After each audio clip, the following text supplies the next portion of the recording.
तीन दोस्त। बहुत समय पहले एक जंगल में चिंटू नाम का चील, छुटकी नाम की कबूतरी और भानु नाम का एक तोता दोस्त हुआ करते थे। एक दिन अनजाने उन तीनों को 3 बीज मिले। अरे, ये देखने में बीज की तरह लगते हैं ना? हाँ, ये बीज है। 3 सुंदर से बीज। फिर उन तीनों में इस बात को लेकर बहस होने लगी कि बीज आपस में बांटे कैसे। जो बाकी दोनों से बलवान था, उस चील ने अपने पास 2 बीज रख लिए। मैं तुम दोनों से बलवान हूँ, इसलिए मुझे 2 बीज चाहिए। अरे, ये कैसे हो सकता है? मुझे भी तो 2 बीज चाहिए। यूँ दोनों आपस में लड़ने लगे, पर समझदार तोते ने उनसे कहा, अरे दोस्तों, बेकार में ही लड़ाई क्यों करना? यहाँ 3 बीज हैं और हम भी 3 हैं, तो हम तीनों एक एक कर बीज अपने पास रख सकते हैं ना? यूँ तोते ने कहा। पहले तो दोनों माने नहीं, बाद में दोनों इस बात के लिए राजी हो गए। फिर तीनों पंछी ने एक एक कर बीज ले लिए और थोड़ी थोड़ी दूर पर उन बीज को बो दिया। सबसे पहले चील का बोया हुआ बीज अंकुरित होकर उससे पौधा निकला। चील ये देख बहुत खुश हुआ। उसने अपने बाकी 2 दोस्तों को बुलाकर उनसे कहा, देखा दोस्तों, मेरे बोए हुए बीज से पौधा निकला है। ये देख तोता बहुत खुश हुआ। कबूतरी ने खुश होने का झूठा दिखावा तो किया, पर वो मन ही मन जल रही थी। कुछ दिनों बाद कबूतरी का बोया बीज भी अंकुरित होकर उससे पौधा निकला, जिससे कबूतरी भी बहुत खुश हो गई। पर कई दिनों के बीतने के बाद भी तोता का बोया हुआ बीज अंकुरित हुआ ही नहीं। ये देख चील और कबूतरी को उस पर हंसी आई। उन्होंने कहा, देखा देखा, तोते के बीज से तो अंकुर ही नहीं फूटा। वो तो हमारा मन साफ है ना, इसलिए भगवान ने हमें ऐसा वरदान दिया। उसकी फूटी किस्मत में ये कहा। यूँ दोनों ने उसका मजाक उड़ाया। यूँ ही कुछ बरस बीते। चील के बोए बीज से एक आम का पेड़ निकला। पेड़ इतना बड़ा हरा भरा उगा और उसमें ढेर सारे फल भी लगे थे। और दूसरी ओर कबूतरी के बोए बीज से एक अमरूद का पेड़ उगा, जिसमें ढेर सारे अमरूद लगे थे। पर तोते के बोए बीज से बड़ का पेड़ निकला। शुरुआत में वो बहुत ही छोटा लगता था, पर समय के साथ वो विशाल वृक्ष में बदल गया। बस कुछ ही दिनों में मेरे इस पेड़ पर लगे सारे आम खाने लायक मीठे हो जाएंगे। ये बड़े घमंड से उसने कहा। कबूतरी बोली, मेरे इस वृक्ष पर लगे अमरूद कुछ ही दिनों में लाल मीठे हो जाएंगे। मैं उन्हें बेचकर खूब पैसे कमाऊंगी। हम दोनों का तो तय है समझो, पर ये तोता क्या करेगा? यूँ चील ने पूछा। तो खिल्ली उड़ाते हुए कबूतरी बोली, और क्या करेगा? बढ़ के फल ही खाएगा। दोनों यूँ कहकर उस पर हंसने लगे। तोते को उनकी बातों का बहुत बुरा लग रहा था। पर अगले ही दिन से अचानक जंगल में तूफानी हवाएं चलने लगी। अचानक ही आए आंधी तूफान की वजह से जंगल तहस नहस हो गया। सबसे पहले चील का बोया आम का पेड़ धराशयी हो गया।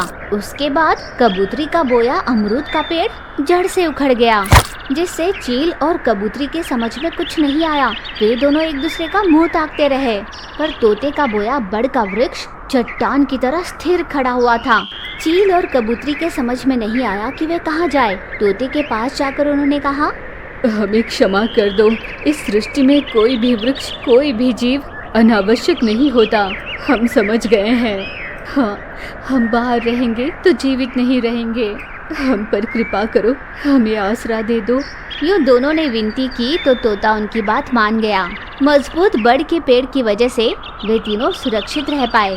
तूफान के थम जाने के बाद तीनों पंछी ने उसी वृक्ष पर अपने घोंसले बना लिए। इस कहानी से हमें ये पता चला कि इस सृष्टि में कोई भी जीव या कोई भी वृक्ष अनावश्यक नहीं होता। बहुत समय पहले अशोक वन नाम के एक जंगल में मल्ली नाम की एक कवि रहती थी। वो बड़ी ही स्वार्थी कवि थी। उसे जंगल में कहीं भी कोई भी आहार दिखता तो बिना सोचे समझे वो उसे खा लेती थी। उसी जंगल में एक सुंदर सा लाल रंग का घर था, जिसमें एक मोरनी रहती थी।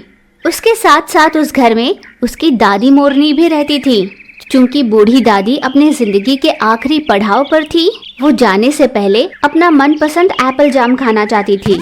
एक दिन उसने अपनी पोती को बुलाकर कहा, बेटा, मैं आखिरी बार मेरा मनपसंद एप्पल जाम खाना चाहती हूँ।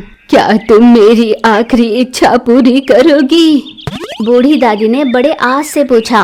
कुछ सोचकर मोरनी बोली, ठीक है दादी माँ, वैसे तो अपने जंगल में एप्पल का मिलना बहुत मुश्किल है। पड़ोस जंगल से ही मुझे एप्पल लाने होंगे, पर मेरे पंख बहुत बड़े हैं, इसलिए मैं बहुत दूर तक उड़ भी नहीं पाऊंगी। चल कर ही रास्ता तय करना होगा। मैं आपकी इच्छा जरूर पूरी करूंगी। अपनी दादी को वचन देकर मोरनी वहाँ से निकल पड़ी। बहुत लंबा रास्ता तय करने के बाद आखिरकार मोरनी को एप्पल का पेड़ दिखाई दिया। बड़ी मुश्किल से उसने एप्पल तोड़कर घर लाए और खुशी खुशी अपनी दादी को बताते हुए कहा, दादी माँ, ये देखो कितने सुंदर एप्पल लेकर आई हो। बस घंटे भर में जाम बनकर तैयार हो जाएगा। फिर मोरनी ने एप्पल का जाम बनाना शुरू किया। घंटे भर में उसने बढ़िया सा जाम बनाकर तैयार कर लिया। गर्मा गर्म जाम को ठंडा करने के लिए उसने घर के बाहर रखा और दादी से बात करने लगी। इतने में वहीं से गुजर रही मल्ली कौवी की नजर उस जाम पर पड़ी। अरे वाह, कितनी बढ़िया खुशबू आ रही है। ऐसा कुछ तो मैंने पहले कभी नहीं चखा। महक से ही मुंह में पानी आने लगा है। इसे चखना तो बनता है। ये सोचकर मल्ली कवि ने उस जार में रखा सारा जाम चट कर दिया। कुछ देर बाद जब मोरनी ने घर से बाहर निकल कर देखा तो जार खाली पड़ा हुआ था। उसने चारों ओर सर घुमाकर देखा तो पास वाले पेड़ पर उसे कौवी दिखाई दी। आग बबूला हो रही मोरनी ने कहा, तुम्हें अंदाजा भी है तुमने कितनी बड़ी गलती कर दी है। मेरी वृद्ध दादी की आखिरी इच्छा पूरी करने के लिए मैंने कितने प्यार से उनके लिए जाम बनाया था, सोचा तक नहीं, और तुमने सारा चट कर दिया। अब फिर से बनाना भी चाहूँ तो इस जंगल में एप्पल नहीं मिलते। हाँ। मोरनी ये कहकर रोने लगी। मल्ली की समझ में नहीं आया कि वो क्या करे। मल्ली को भी इस बात का एहसास हो गया कि उससे गलती हो गई है। मोरनी, मुझे माफ कर दो। मुझे अंदाजा नहीं था कि इसके पीछे इतनी वजह हो सकती है। ऐसा कहकर मल्ली वहाँ से चली गई। मल्ली ने ठान लिया कि वो अपनी गलती को जरूर सुधारेगी, चाहे ये जितना भी मुश्किल होता। उसने सोच लिया था कि पड़ोस जंगल से वो एप्पल लाने जरूर जाएगी। पर एप्पल के बगीचे में माली चील खड़ा था। माली ने जैसे ही कौवी को वहाँ पर देखा, उसने तुरंत उसका रास्ता रोककर उससे पूछा, कौन हो तुम? तुम्हारी इतनी हिम्मत कैसे हुई इस बगीचे में आने की? यूं वो गुस्से से चिल्लाया, मुझे माफ कर दीजिए, पर कृपा कर एक बार मेरी बात सुन लीजिए। यूं कौवी ने विनती की तो चील भी एक बार उसकी बात सुनने के लिए मान गया। कौवी ने चील को पूरी बात बताई। चील को भी उसकी बात समझ में आई। मुझे ये बात अच्छी लगी कि तुम अपनी गलती सुधारना चाहती हो, पर मैं तुम्हें ये फल मुफ्त में नहीं दे सकता। इस पर कौवी बोली, आप जो बोलोगे मैं वो काम करूंगी। यूं कौवी ने कहा और दिन भर उस बगीचे की रखवाली कर वो शाम में मजदूरी के बदले कुछ एप्पल्स लेकर मोरनी के घर गई। अगली ही सुबह उठकर उसने लाल लाल जो रसीले सेब लेकर आए थे, उसने उससे बहुत बढ़िया सा जाम बना लिया और जाम से भरा जार लेकर मोरनी के पास गई। मोरनी ने जैसे ही कौवी को देखा, उसके साहस और नेकी को देख चौंक गई। मुझे माफ कर दो दोस्त, गुस्से में ना जाने मैंने क्या कह दिया, पर मैंने नहीं सोचा था कि तुम इतना साहस कर बैठोगी, मोरनी ने कहा और मल्ली का बनाया जाम लेकर वो अपनी दादी मोरनी के पास गई। दादी के साथ साथ मल्ली और मोरनी ने भी उस जाम का स्वाद लिया। उस दिन से मल्ली और मोरनी के बीच दोस्ती की शुरुआत हो गई। अगर आपसे अनजाने में भी कोई गलती हो जाती है, उसकी भरपाई करने के लिए अगर किसी को तकलीफ उठानी पड़े तो उठानी चाहिए। यही सीख हमें इस कहानी से मिलती है। एक जंगल में कौवा और एक तोता दोस्त हुआ करते थे।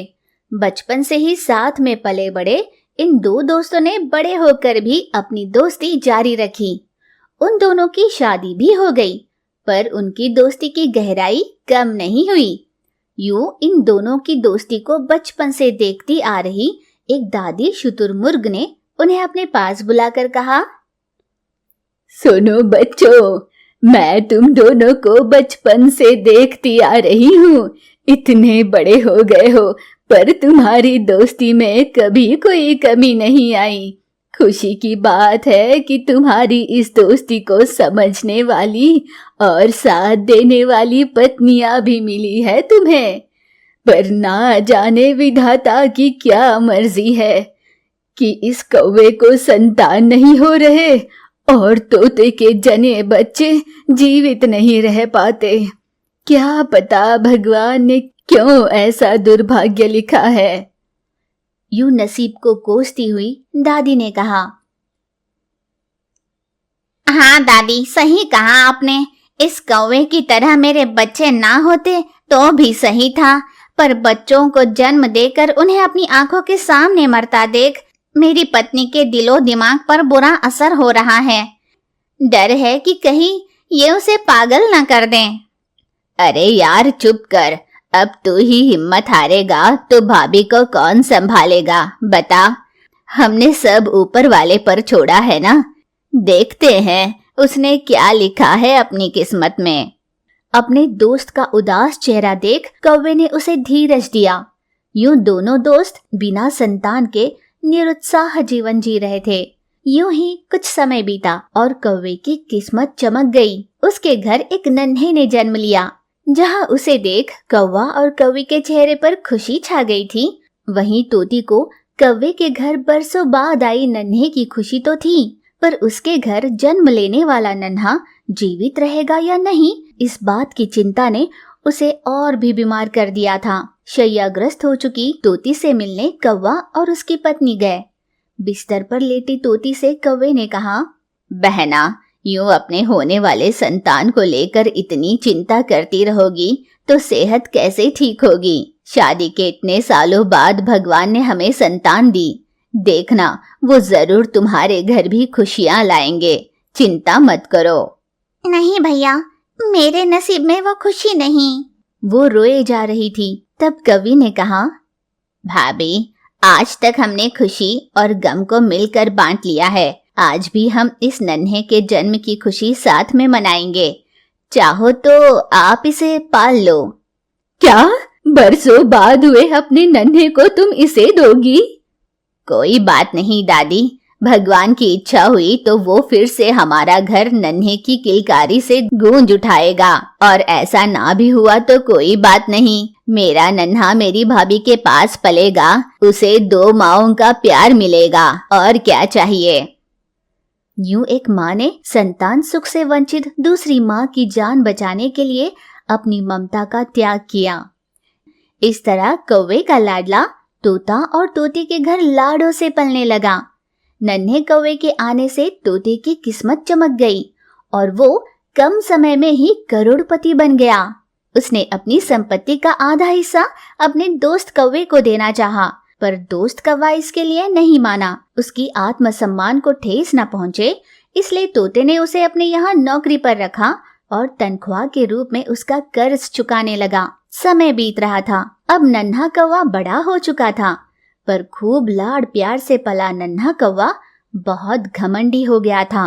वो इस बात से अनजान था कि असल में उसके पिता कौवा है जो उन्हीं के यहाँ काम करते हैं, और उनसे बदतमीजी से बात करता था।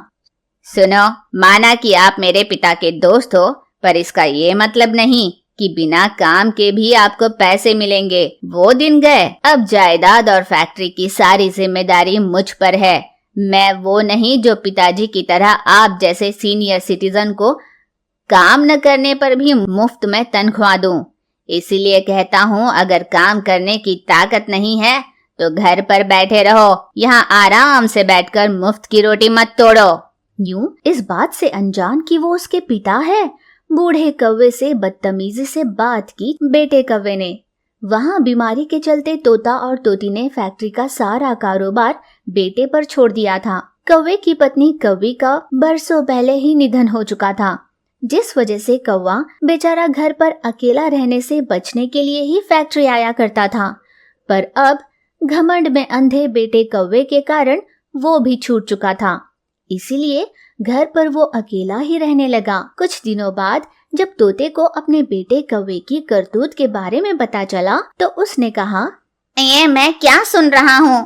तूने मेरे दोस्त को फैक्ट्री से निकाल दिया? हाँ डैड, हमें ऐसे बूढ़े वर्कर्स की क्या जरूरत है जो काम नहीं कर सकते। वैसे इतने बरसों से काम न करने पर भी आप उसे मुफ्त में तनख्वाह देते रहे, सिर्फ इसीलिए कि वो आपके दोस्त है। क्या जरूरत है इसकी? अब मैंने उनकी जगह एक यूथ को अपॉइंट किया है। काम में बड़ा तेज है वो। बस कर, जानता भी है वो कौन है। वो सिर्फ मेरा दोस्त नहीं बल्कि तुम्हें जन्म देने वाला तुम्हारा पिता है। उनके घर भी बरसों के इंतजार के बाद तुमने जन्म लिया था। बस कर, जानता भी है वो कौन है। वो सिर्फ मेरा दोस्त नहीं बल्कि तुम्हें जन्म देने वाला तुम्हारे पिता है। उनके घर भी बरसों बाद के इंतजार के बाद तुमने जन्म लिया था, पर हमारी सोनी गोद देखकर तुम्हारे माता पिता ने अपनी खुशियों का त्याग किया और तुम्हें हमें दे दिया। उसके बाद उनकी और कोई संतान नहीं हुई। फिर भी उन्होंने कभी तुम्हें वापस ले जाने की बात नहीं की।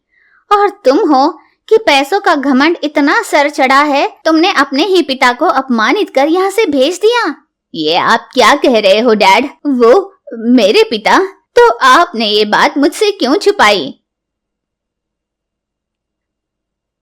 अपनी गलती का पश्चाताप कर माफी मांगने के लिए बेटा कौवा तुरंत अपने पिता के पास गया, पर तब तक बहुत देर हो चुकी थी। बूढ़ा कौवा अकेलेपन को सह नहीं पाया और चल बसा था। बेटे कौवे को अपने गलती पर माफी मांगने का भी मौका नहीं मिला। उसे एहसास हुआ कि उसकी गलती कितनी बड़ी थी।